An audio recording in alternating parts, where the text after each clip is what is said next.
उत्तर प्रदेश के एक कोने में बसा था धनौरा नाम का एक छोटा सा गांव। चारों तरफ खेत, दूर दूर तक फैली हरियाली और पुराने समय के मिट्टी के घर। पर एक अजीब बात थी, इस गांव में अब मुश्किल से 20 से 25 लोग ही बचे थे। कहते हैं कभी यहाँ 500 से ज्यादा लोग रहते थे। फिर एक दिन अचानक सब कुछ बदल गया। शाम को जब सूरज ढलता तो पूरा गांव सन्नाटे में डूब जाता। लोग अपने घरों के दरवाजे सांझ होते ही बंद कर लेते। बाहर तो क्या, खिड़की तक खोलने की हिम्मत नहीं होती। एक बार गांव के स्कूल मास्टर शिवप्रसाद ने रात को बाहर जाने की हिम्मत की। अगली सुबह उनका अधजला शरीर कुएं के पास मिला। किसी ने कुछ नहीं देखा, पर सबने सुना, रात के 1:30 बजे एक औरत के चीखने की आवाज आई थी। फिर सब कुछ शांत। गांव से थोड़ी दूर एक पुरानी हवेली थी। लोग कहते थे कि वहां कोई नहीं रहता, लेकिन कई बार रात को वहां से हारमोनियम बजने की आवाज आती थी। एक बार 2 लड़के रवि और राकेश जिज्ञासा में वहां चले गए। रात के 11 बजे वे हवेली पहुंचे। दरवाजा अपने आप खुल गया।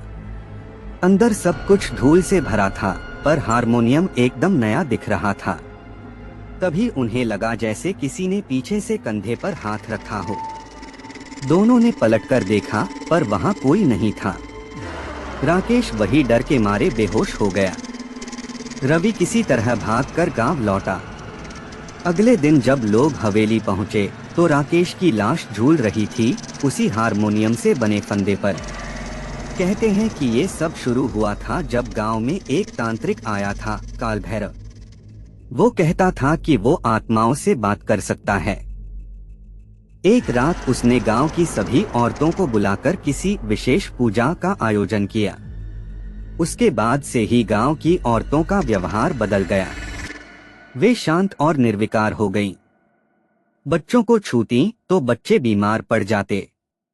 कई औरतों ने खुद को जलाकर मार डाला और कई गायब हो गईं।